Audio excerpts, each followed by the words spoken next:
L'accord de paix avec le Rwanda sous l'égide ou la médiation des États-Unis d'Amérique, est-ce vraiment un tournant décisif dans la résolution de la crise dans l'Est de la RDC, alors que nous sommes en pleine festivité du 65e anniversaire de l'indépendance de la RDC? Est-ce l'ouverture à une exploitation commune de nos mines avec le Rwanda rentre ou est antinomique avec l'indépendance que nous clamons maintenant? On en parle avec deux grands et beaux invités. Je m'en vais donc vous le présenter. À ma droite, Harold Badibanga, membre du parti politique CNC, qui est toujours drapé du drapeau de la RDC. Merci de nous faire l'honneur d'être là. Bienvenue à vous.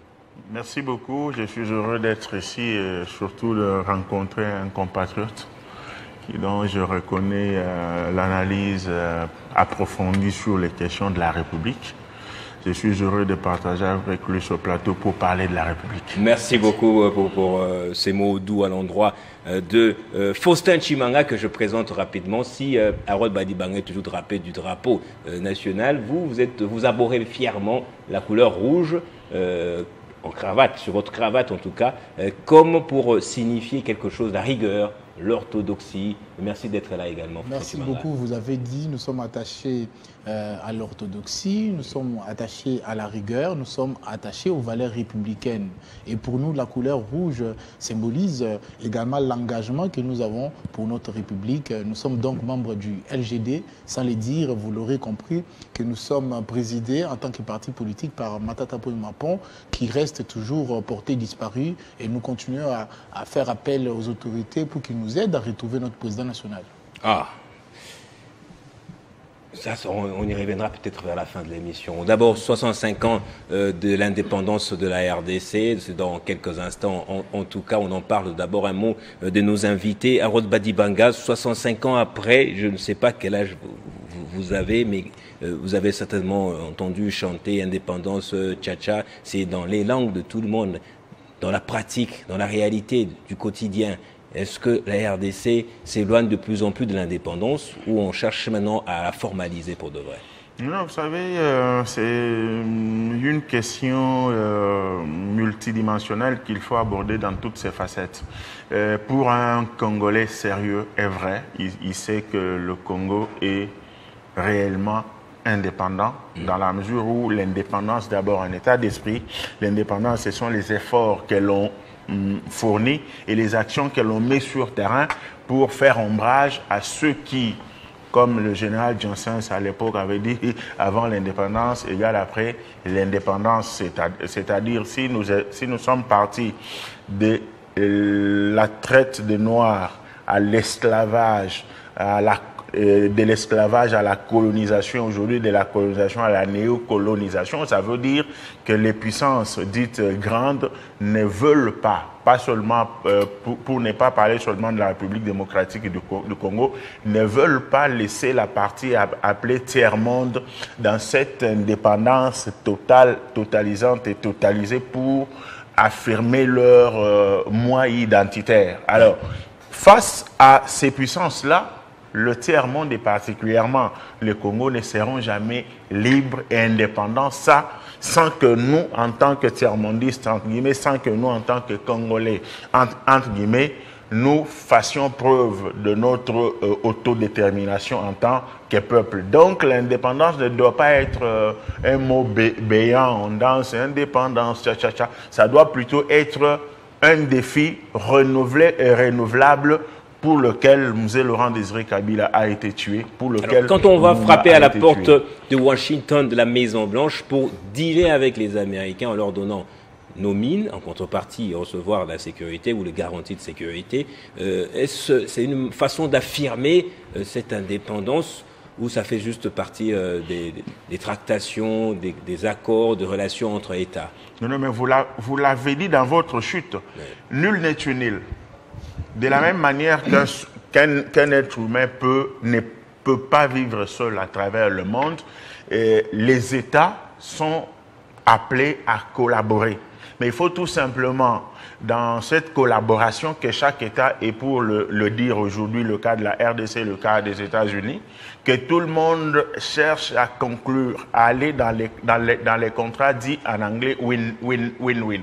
Il n'y a pas un seul État à travers la planète Terre du point de vue des relations internationales aujourd'hui qui peut se bomber les torses pour dire « je n'ai besoin d'aucun État à travers le monde, je ne peux pas conclure un contrat de collaboration avec tel autre ». Mais la quintessence pour les patriotes, c'est que ces contrats-là profitent à la République démocratique du Congo et profitent au peuple congolais. Même question, Faustin Chimanga, en négociant directement avec les Américains, en dealant sur le plan économique et minier, est-ce que nous affirmons notre indépendance ou nous faisons le contraire du vœu de notre hymne national qui voudrait que nos fronts soient levés?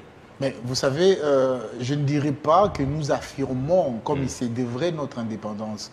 Vous vous rappellerez que Lumumba, dans son discours le plus célèbre, il disait que l'indépendance est aussi une responsabilité.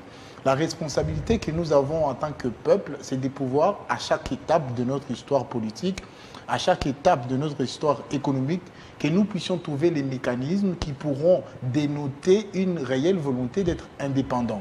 Cela implique qu'au niveau interne, nous puissions améliorer les conditions de gouvernance, que nous puissions améliorer les conditions de leadership qui pourra permettre à ce que dans les négociations que nous devons, où nous sommes appelés à avoir avec les autres pays du monde, parce que nous ne pouvons pas vivre en autarcie, vous l'aurez compris, il faut que nous puissions négocier avec un fonds de gouvernance de qualité pour que nous puissions réellement profiter du gagnant-gagnant. Il ne faudrait pas que le gagnant-gagnant soit un slogan. Et les conditions de négociation sont primordiales avant d'aller négocier. Il y a les bases qui n'ont pas été posées d'abord. Effectivement, vous l'avez dit. La gouvernance, le contrôle frontalier, la sécurité interne. Et donc, quand on va vers les Américains, on va le front ou le dos courbé. Ouais, on va faire la courbette. Mais voilà, je n'irai pas jusqu'à dire qu'on part faire la courbette, mais ça y ressemble quand même tout de moins. Et vous aurez compris que nous devons assainir les climats internes de gouvernance, assainir les climats internes du vivre ensemble pour que en allant en négociation, que nous puissions peser. Et est-ce que réellement aujourd'hui, quand on se décide d'aller en négociation, même si sur le plan de la théorie, nous ne pouvons pas vivre en autarcie, c'est vrai, mais quand on part négocier avec les autres, dans quelle posture, dans quelle position nous négocions? Et cela est déterminant pour voir si les accords vont être bénéfiques pour notre pays ou pas. Il ne faudrait pas juste pour les besoins de la cause aller négocier pendant que la négociation ne pourra peut-être pas servir à améliorer les cadres économiques au niveau interne, améliorer les cadres du vivre ensemble. Aujourd'hui, nous allons fêter l'indépendance où les Congolais seront plus que divisés, où les Congolais n'auront pas les contrôles au niveau central de deux provinces. Donc vous l'aurez compris que nous allons fêter l'indépendance divisée plus que jamais. Donc l'urgence devrait être celle de pouvoir réunir les peuples congolais autour des valeurs du vivre ensemble. Ça n'a pas été fait avant d'aller négocier. Votre réaction rapidement, Harold Badibanga? Non, je pense que on doit faire la part des choses. Ouais. J'ai des problèmes avec mon frère, mais je dois négocier au nom de la famille, pour le bien de mon frère et de moi-même. Dois-je conditionner le salut de la famille par rapport à un petit palabre que je peux avoir avec lui, qui peut être résolu à tout moment? Là, je réfléchis comme Africain. Ouais, oui, je pense que là, il n'y a pas de débat. Les querelles internes. Donc le salut collectif est primordial, est au-dessus des antécédents personnels qu'on peut avoir. Suprême allégué. Le salut du peuple, c'est la loi suprême. Les ennemis d'hier peuvent devenir des amis d'aujourd'hui et vice-versa. En politique, les alliances se font et se défendent. Mais lorsqu'il faut contracter avec un pays pour l'intérêt de la République, je pense que nous devons à ce niveau-là élever le débat, comprendre que le salut dont on a besoin n'a pas de couleur, ni politique, ni tribalo, ni clanique, ni provinciale. À moins qu'un Congolais dise que si la paix revient à l'est de la République démocratique du Congo et qu'on cesse de violer, de piller, lui n'en bénéficiera pas. Donc, je suis bien d'accord avec mon frère lorsqu'il pense que, en tant celui qui est contre ça, il peut être accusé de tireur de ficelles, peut-être. Bon, ça, c'est peut-être une extravagance dans l'imaginaire collectif du Congolais. Mais il est de droit dans une démocratie que quelqu'un émette un avis contraire par rapport à ce qui est fait. Mais moi, je pense que ce n'est pas parce que c'est un avis qu'il ne peut pas être déclaré faux et analysé comme ayant une certaine accointance avec une certaine opinion qui soit présentée comme l'ennemi de la République. Mais ici, il est clair qu'il faut le dire clairement sans embâche que la paix passe par devant tout, parce que nous avons des preuves ici que les ennemis d'hier se sont réconciliés et l'un a adhéré au point de vue de l'autre et vice-versa. Mais est-ce que la population congolaise, dans laquelle on retrouve les militants de l'UDPS, de LGD, du CNC, mon parti, a besoin de voir les acteurs dans les acteurs politiques que nous sommes, dans nos querelles infernales, où cette population a besoin d'abord, prioritairement de la paix, des conditions sociales viables. Et là, je ne le contredis pas. Parce qu'il y a une priorité, je pousse son point de vue lorsqu'il pense qu'au-delà de la paix... Il pense qu'il y a un préalable qui n'a pas été mis en place, notamment la bonne gouvernance. Comment tirer profit de tout ce qui va sortir de ce deal avec les Américains. Si en RDC, l'État n'est pas assuré partout. Mon cher frère, les idées que LGD a pour la gouvernance, pour ceci et cela, ne peuvent être portées à contribution que s'il y a la paix. Vrai ou faux? Vrai. Raison pour laquelle, en disant que tout est prioritaire, mais il y a au moins une hiérarchisation des priorités. Ici, lorsqu'il faut avoir la paix chez mon frère, là, entre son épouse et ses enfants, il ne va pas badiner, vous ne le trouverez pas en train de prendre un verre, alors que dans sa case, ça brûle. Il m'appellera pour dire: qu'est-ce que vous faites chez vous? Ici, chez moi, ça ne va pas. Alors, c'est cette façon de voir les choses que je n'impose pas à qui que ce soit, mais que je voudrais que tout Congolais comprenne que ce dont on a besoin ici, c'est la paix. Parce qu'on peut aussi prioriser les discussions comme j'en ai entendu avec les évêques, mais attention, on peut rester là en train de dialoguer, mais pendant que vous dialoguez, l'ennemi avance et vous prend. Les évêques. Je reviens sur ça. Je pose la question à Fausset Chimanga. On va réfléchir, vous et moi aussi, en africain, en bantou même. Vous avez un problème avec votre frère dans la maison, il y a péril on la demeure, il y a un danger imminent, notamment la maison risque de prendre feu. Qu'est-ce que vous faites? Vous vous disputez encore avec votre frère, ou vous allez chercher un seau d'eau, emprunté soit-il, auprès du voisin, par exemple, qui soit plus puissant ou qui ait beaucoup d'argent? Non, mais vous savez pourquoi, sans chercher à considérer que c'est simpliste de voir les choses comme ça, nous ne sommes pas dans un cadre d'une maison. L'image n'est peut-être pas adaptée à la réalité politique que nous sommes en train de vivre en ce moment. Nous sommes en train de parler de plusieurs vies qui sont en train de tomber à l'Est. Nous sommes en train de parler d'une grande partie du territoire qui n'est pas sous contrôle du pouvoir central. Actuellement, on est en train de mettre cette réalité sous le boisseau, justement, pour considérer qu'il faut d'abord aller à l'extérieur. En attendant, à l'intérieur, on trouve de malice pour pouvoir atténuer les flammes. Si je dois reprendre l'image du feu que vous avez utilisé, la priorité serait de pouvoir se dire il faut interroger les causes profondes de la crise. Entre autres, les causes qui sont liées à la gouvernance. Aujourd'hui, le pays est divisé plus que jamais. En janvier 2019, vous ne l'avez pas oublié, la partie Est était totalement sous la gestion du pouvoir central de Kinshasa. Aujourd'hui, ce n'est plus le cas. Il fallait d'abord se dire, il y a les Congolais qui ont appelé au dialogue depuis plusieurs mois et d'ailleurs depuis près d'une année aujourd'hui. La solution qui a été proposée par l'ECC et la CINCO, s'il y avait une réelle volonté de pouvoir réunir les Congolais autour des valeurs qui permettent d'interroger les causes profondes de la crise. Je pense que le chef de l'État, si réellement il était dans cette logique, il allait convoquer un dialogue depuis très longtemps.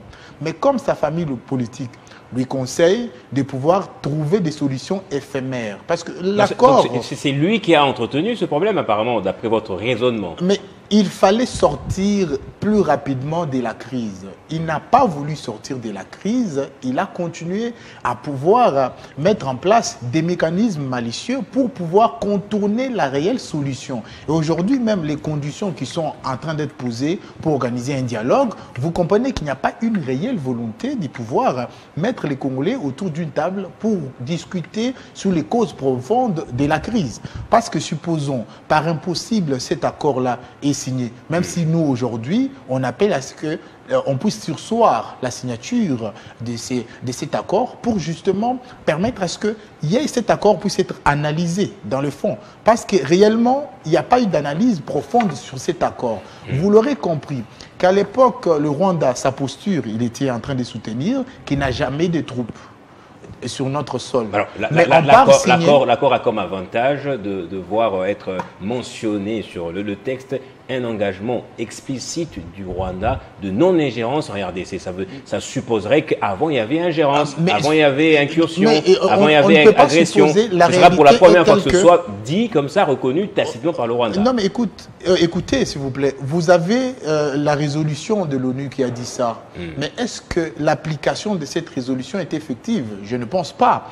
Et l'esprit même de l'accord de paix même qui va être signé. Oui, j'ai bien écrit la non-ingérence, le respect de l'intégrité territoriale. Et moi, je pense que le peuple congolais devrait aujourd'hui demander à ce que nous puissions surseoir la signature de cet accord, organiser un dialogue, effectivement. Ah bon? Organiser, parce que ça n'a pas encore été formellement signé. Ouais. Donc, ça a été paraphé, mais pas signé. Ouais. Donc, jusqu'en dernière minute, ça peut toujours être reconsidéré pour permettre à ce qu'il y ait un consensus au niveau interne.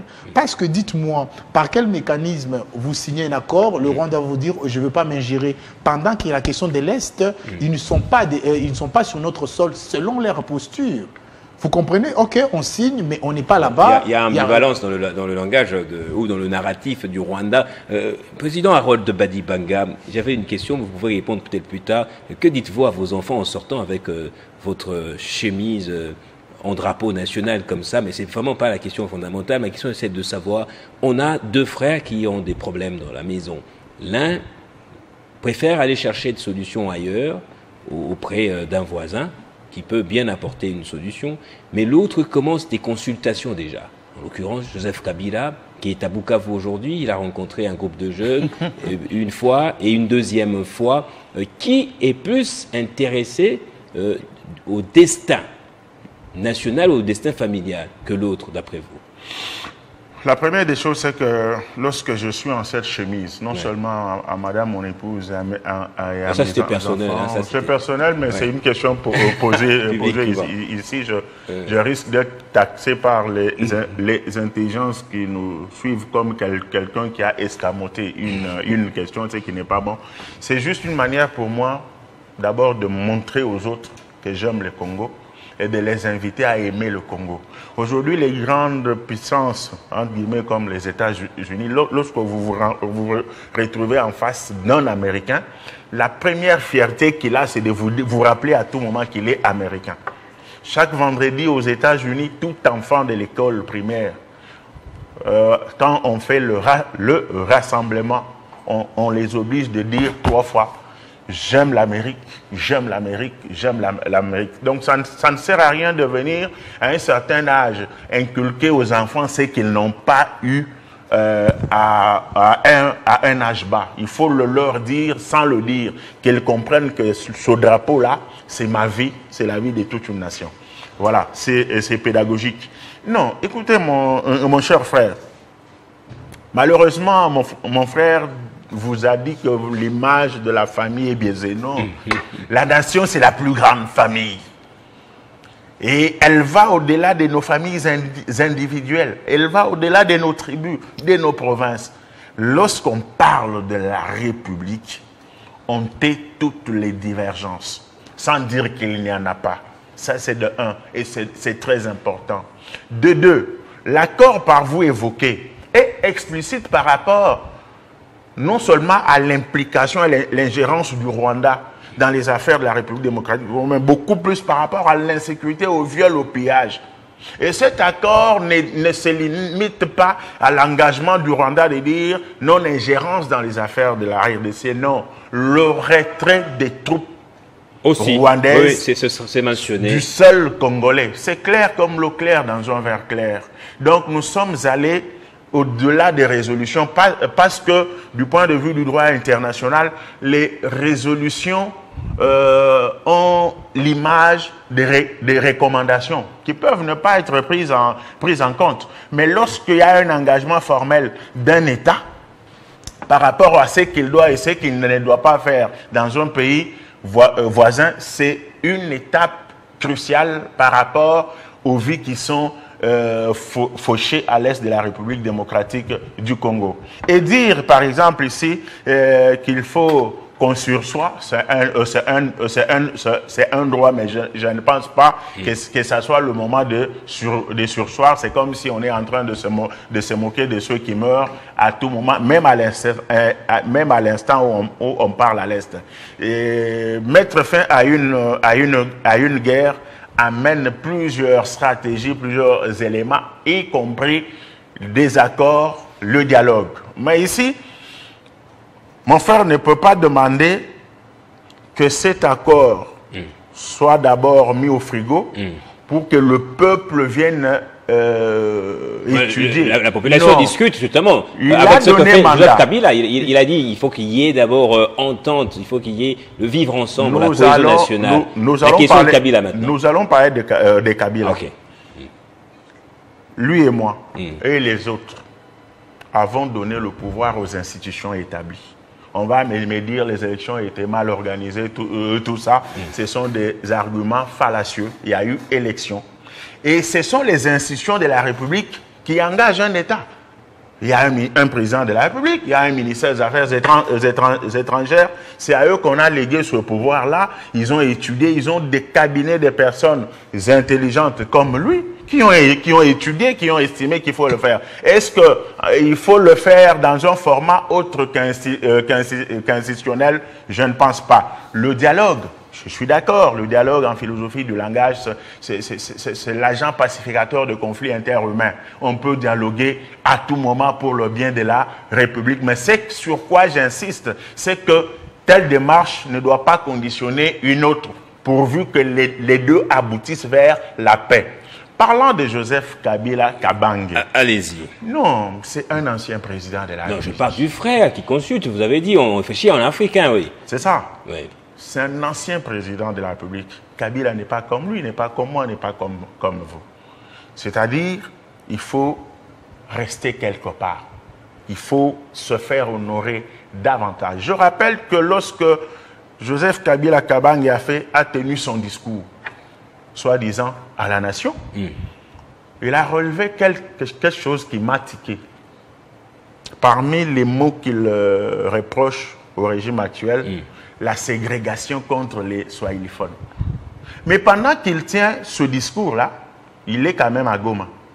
Il est quand même où aujourd'hui ou hier? Il est à Bukavu, il consulte déjà. Pendant que nous passons cette émission, mon frère et moi, on tue à Goma.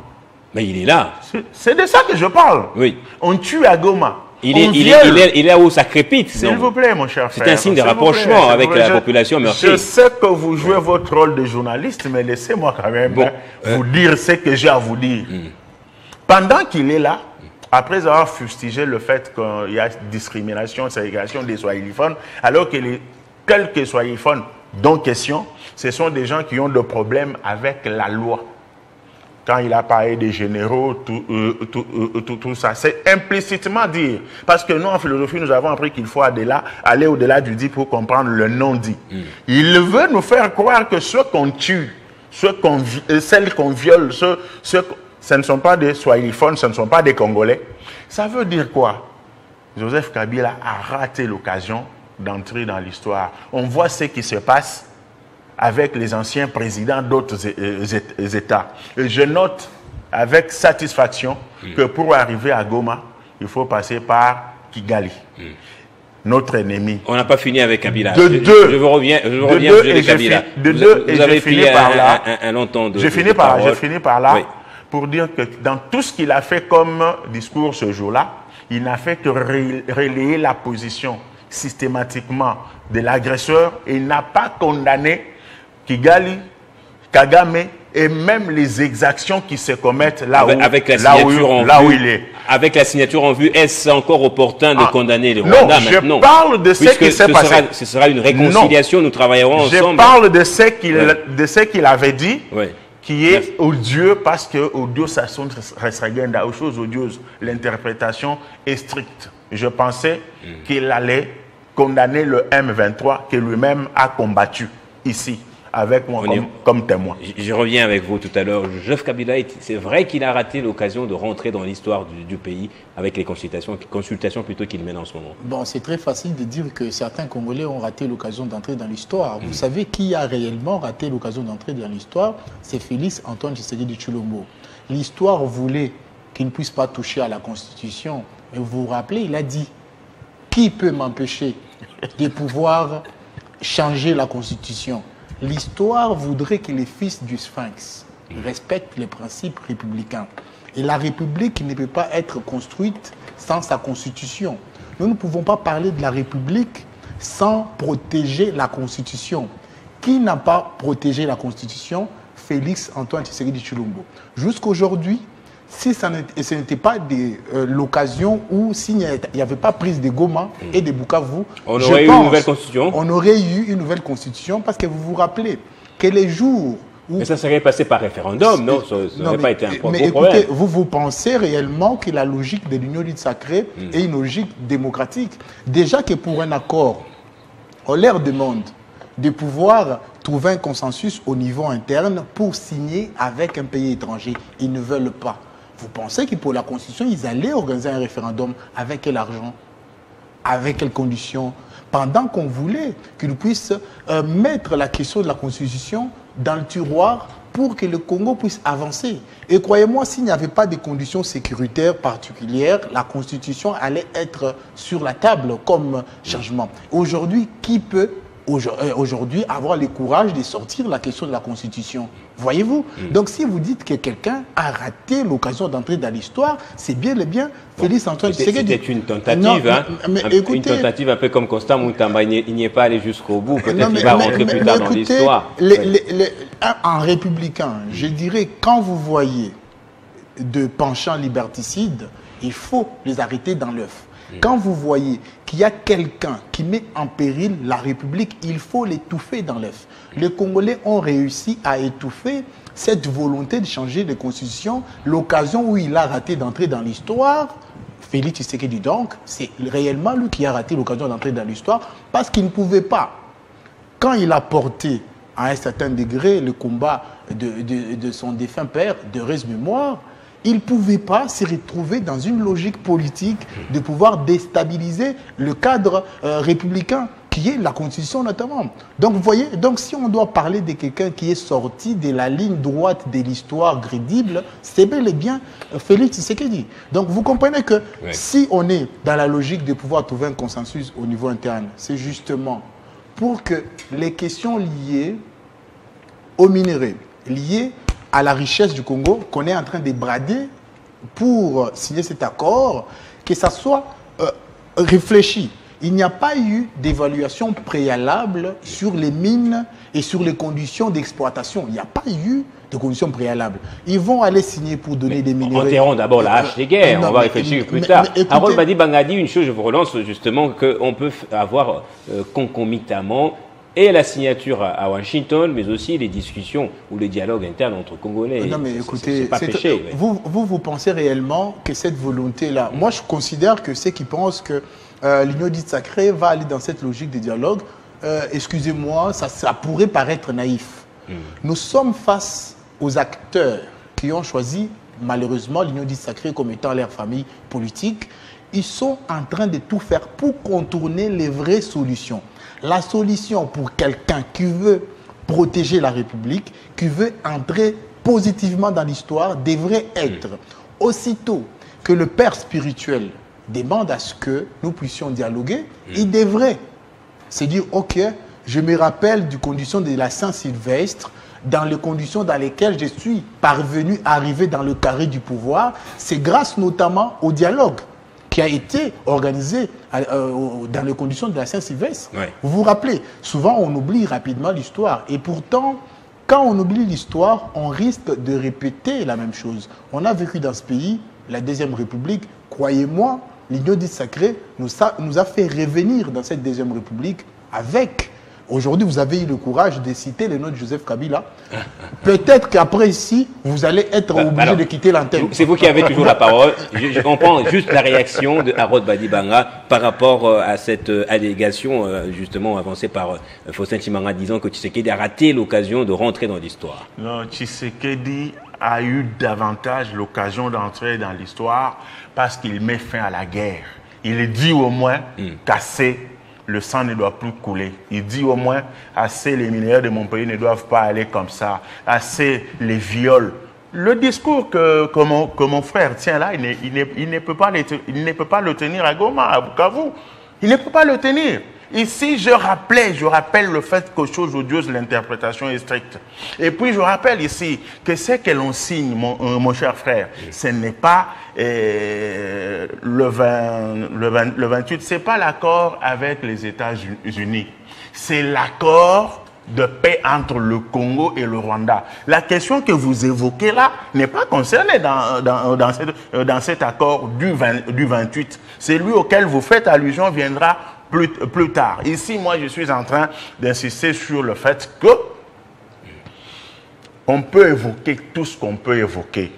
Parce qu'il faut quand même aller au-delà de ce que nous disons pour comprendre ce que mon frère veut dire. Je ne lui fais pas un procès d'intention. Pour lui, on aurait bien voulu. Heureusement pour lui, il n'est pas celui qui a pris les armes. Mais il justifie quand même indirectement ceux qui ont pris les armes par le fait qu'on voulait changer la Constitution. Voilà pourquoi ceux qui hier ont été déclarés par toute la communauté internationale, je parle du M23, comme force négative, peuvent être soutenus aujourd'hui. Jusqu'aujourd'hui, et mon frère le sait, lui et moi avons participé à des forums où on a démontré noir sur blanc qu'il y avait et il y a jusqu'aujourd'hui la nécessité de changer la Constitution. Mais il ne faut pas qu'on dise à ceux qui nous suivent que changer la Constitution, c'est seulement pour donner un troisième mandat à Tshisekedi. Il y a plusieurs raisons pour lesquelles on doit modifier cette constitution dans la mesure où toute loi est révisée et révisable. Cette posture de va-t-en-guerre qui a justement lancé des hostilités dans l'est du pays aussi. Il n'y a pas de va-t-en-guerre, mais il s'agit de la loi qui peut être révisée et qui est révisable, mais dans les limites de la Constitution. Allez-y, Faustin. Mais vous aurez compris qu'à partir de cette séquence de l'histoire politique récente, vous aurez compris que la situation du vivre ensemble a été envenimée. Les discours étaient réellement va-t-en-guerre. Parce que vous avez peut-être oublié, vous êtes plus modéré que le président de la République d'ailleurs sur ces plateaux. Parce qu'à l'époque, il était à Kolwezi. Pourquoi il avait choisi les fiefs politiques de Joseph Kabila pour aller tenir ces discours-là? Parce que justement, il savait qu'il part là-bas pour se montrer être les va-t-en-guerre. Et à chaque fois qu'il a fait il était dans une logique de confrontation. De confrontation, vous l'aurez compris. Il se dit, personne ne peut m'empêcher de changer la Constitution. Et cette séquence-là a quand même divisé. Je ne suis pas en train de dire ici que ça justifierait que certains Congolais puissent choisir la radicalité. Parce que ceux qui ont choisi la radicalité aujourd'hui devraient aussi être impliqués dans le processus du dialogue. Alors, et ça, c'est pour intégrer tous les Congolais. Vous évoquez tout à l'heure la radicalité, etc. Est-ce que Joseph Kabila, on peut considérer maintenant comme quelqu'un de radical ou de pacifiste? Parce qu'il négocie, il consulte en vue d'un dialogue Je pense global. que ceux qui peuvent mieux répondre à cette question, c'est les membres du PPRD. Je suis membre du LGD, mais malheureusement pour eux, ils sont interdits de prendre la parole sur les médias.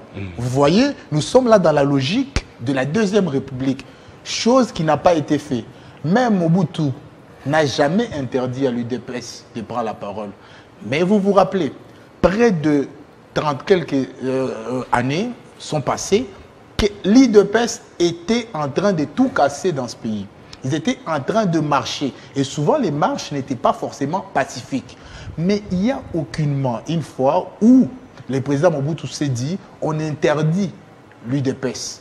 Joseph Kabila était président de la République. Il n'a jamais interdit l'UDPS. Mais c'est le fils du Sphinx. C'est important de rappeler. C'est une partie intéressante de l'histoire parce que souvent, aujourd'hui, on ne rappelle pas que le président actuel est le fils biologique d'un éminent acteur politique de notre pays qui a milité toute sa vie pour la paix et la liberté de peuple. Les peuples congolais aujourd'hui ne se retrouvent pas dans le combat politique de Félix Tshisekedi parce qu'il s'est éloigné de base politique de son père, c'est-à-dire la liberté et l'état de droit. Aujourd'hui, vous pouvez imaginer que le PPRD est suspendu. Dans quelle république on aurait accepté que l'UDPS soit suspendu sous Joseph Kabila, par exemple? Même si l'UDPS a fait, même aujourd'hui, si on veut être rigoureux avec la loi, un parti comme l'UDPS devrait être suspendu, même s'ils sont au pouvoir. Pourquoi mais en même temps, pourquoi on devrait suspendre l'UDPS? C'est un parti qui est désordonné. Ils sont en train de faire les troubles à l'ordre public tous les jours. Il y a eu un mort. Il y a une politique de 2 poids 2 mesures. Non, mais écoutez, oui, politique de 2 points de mesure. Il y a eu un mort à l'UDPS qui est causé pas par un Congolais lambda, mais par les autres acteurs, une faction de l'UDPS. Mais le ministre de l'Intérieur, comme il est membre de l'UDPS, il a choisi le silence sur cette question. Or que l'État des droits voudrait qu'un parti comme ça soit suspendu. Ah, je me souviens encore d'un accrochage qu'il y avait eu au PPRD avec Ferdinand Kambere et un autre membre. Le pouvoir en place avait réagi rapidement. J'ai une autre question. Pourquoi êtes-vous contre ce deal, cette signature de l'accord à Washington? Pourtant, il aura 2 bénéfices justement pour la République, notamment le retour de la paix, mais aussi on en profitera d'un point de vue économique et minier. Mais vous savez, nous ne disons pas que vouloir négocier avec d'autres États est illégal. Non. Je l'ai dit au début de mon propos que c'est dans la liberté de nation de pouvoir trouver des alliances avec des tiers. Nous sommes en alliance avec la Chine. Le contrat chinois a été signé sous Joseph Kabila et aujourd'hui révisé. C'est aussi les liens que nous avons eus avec les pays étrangers. C'est logique dans les relations internationales, c'est normal. Mais la question que nous posons, dans le dessous des cartes de cet accord, qu'est-ce qu'il y a réellement? Est-ce que nous avons bien négocié? Est-ce que nous avons voulu à ce qu'il y ait un consensus? C'est très important. Parce que vous vous rappelez qu'il risquerait de mettre le Parlement en difficulté. Parce que ce type d'accord devrait au moins passer par le Parlement. Notre très cher compatriote nous a rappelé que selon les élections où les conditions d'organisation sont discutables, très discutables, pour ne pas dire qu'il n'y a pas eu élection réellement, il faudrait que au moins les parlements puissent étudier, débattre sur cet accord-là. Dans d'autres cieux, même pour participer à une frappe dans un pays étranger, je ne citerai pas la France, on débat au moins. Mais est-ce que mon très cher compatriote voudrait me dire quel jour les affaires de cet accord ont été négociées au niveau du Parlement? Il n'y a pas. Et si vous vous rappelez... tout à l'heure là, mais écoutez, il y a Donald Trump aussi qui pratiquement prend la paternité de cet accord de la paix dans l'Est de la RDC. C'est lui-même qui a imposé un cessez-le-feu entre Israël et l'Iran. Pourquoi ne parvenait-il pas justement à ramener la paix dans l'Est? Mais vous savez, Donald Trump, on risquerait là d'aller dans l'aspect international. Oui. Il a besoin d'avoir, il est aussi en difficulté, il faut le reconnaître. Au niveau interne, il est un tout petit peu en difficulté. Il a essuyé beaucoup de manifestations. Donc, il aimerait se présenter comme étant un agent de paix au niveau international. Et il surfe sur la crise entre le Rwanda et la RDC pour pouvoir se présenter comme étant les faiseurs de paix mondiales. Chose qui n'est pas totalement intéressante parce qu'il y a beaucoup des acteurs internationaux qui ne sont pas totalement sur sa ligne. Il ne faudrait pas qu'il se présente comme étant un pompier, j'allais dire, pendant qu'on sait que le Rwanda est plus ou moins soutenu par les forces qui sont proches de la communauté internationale notamment. C'est vrai, vous dites vrai là. Comment il s'appelle, Donald Trump a critiqué le Rwanda. Si vous voulez, on va suivre un petit extrait de sa vidéo où clairement il dit que le Rwanda est entré en RDC avec des machettes et tue des populations. Kadi Melo va nous proposer tout à l'heure là. Le Pakistan, Kosovo, Serbie, pareil, le Congo, être à l'ordre du jour, le Rwanda est entré au Congo, terrible, une guerre à la machette, avec des mutilations terribles. Et on y a mis fin aussi. Personne n'a jamais fait quelque chose une chose de cette nature. Bien, le président Poutine est une personne, je crois, qui a été induit en erreur. Et je pense qu'on va résoudre cette guerre. On va réussir. On a déjà mis fin à 4 guerres depuis que je suis là. Et il m'a dit, je vous aide sur l'Iran. Je lui Vous avez suivi Donald Trump. Il dit clairement qu'il y a eu agression de la RDC. C'est le pacificateur du Congo prochainement. Mais vous le savez que le Rwanda n'a pas d'infrastructures pour pouvoir prendre les minerais qui fait de lui aujourd'hui parmi les producteurs mondiaux de coltan et autres. Mais qui? Il faut s'interroger en tant que Congolais. Qui réellement est le réel acheteur de ces minerais-là? C'est comme ça qu'on vous dit qu'il faille d'abord, au départ, évaluer la situation dans sa globalité, ne pas aller à la va-vite pour pouvoir signer un accord. Cet accord-là ne pourrait pas forcément participer à l'édification de la paix. Merci. Les vivre ensemble est plus important. On va faire un dernier tour de table, 1 minute chacun. Vous, Harold Badibanga, vous devrez dire aux Congolais en quoi est-ce que cet accord sera profitable aux Congolais. Je prends 30 secondes pour ça, 30 secondes pour autre chose, pour dire que la première des choses, le Congo n'est pas un fief de qui que ce soit. Ni de Tshisekedi, président de la République, ni de Kabila, ni de Matata, ni de Mobilou. C'est le pays à nous tous. A fortiori, quand on est un président de la République, on peut aller partout dans son coin de la République, parler de ce que l'on veut parler à la population. Je ne veux pas que l'on me dise que moi qui suis du Kassai, lorsque je me retrouve à Ebonda, à l'Équateur, non, il n'est pas chez lui, non. C'est pas bon, surtout pour nous qui sommes, comment on nous appelle, de leaders d'opinion. Quand on dit ça, on peut l'avoir dit sans mauvaise intention, mais ça risque d'être très mal interprété. Ça, c'est la première des choses. La deuxième des choses, hein, je ne veux pas ici qu'on mystifie ce qui n'est pas mystifiable. Le dialogue, on est d'accord avec le dialogue. On peut tout faire, mais la paix passe par devers tout. Je suis bien d'accord qu'on m'amène dans un chemin du juridisme. Est-ce que ce qu'on a fait là-bas a été tamisé d'abord par tel niveau, tel niveau? Un chien agresse le fils de mon frère. Je dois d'abord demander l'autorisation à son père pour tuer le chien qui agresse l'enfant? Non. Je m'occupe de ce chien, je sauve cet enfant qui est mon neveu et le reste on verra après. Ici, ce sont les vies des millions de Congolais qui sont fauchés, qui sont même en train d'être fauchés maintenant. J'ai fini avec ça pour dire que l'on monte, que l'on descende, cet accord-là est sécuritaire, bénéfique, l'acte au sens pour le peuple congolais, tout simplement parce que, il vise la fin des violences, des viols, des tueries. Ils permettront que lui et moi, on arrive une fois de plus à Goma comme on est chez moi à Kamwang. Et là, lui et moi en avons besoin.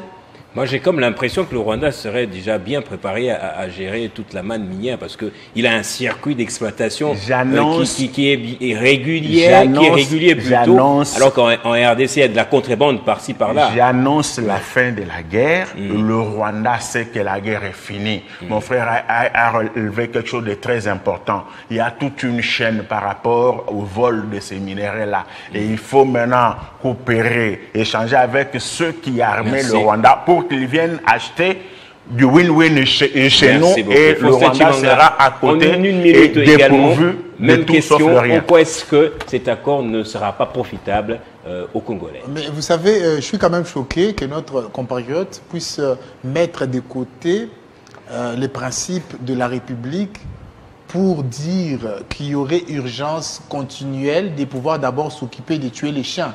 C'est dangereux cette posture-là. Et je profite là pour le rassurer que j'ai dit dans mes propos que le président de la République avait tenu son discours dans les fiefs électoraux de Joseph Kabila. Un fief électoral. Kabila a été élu même chez moi.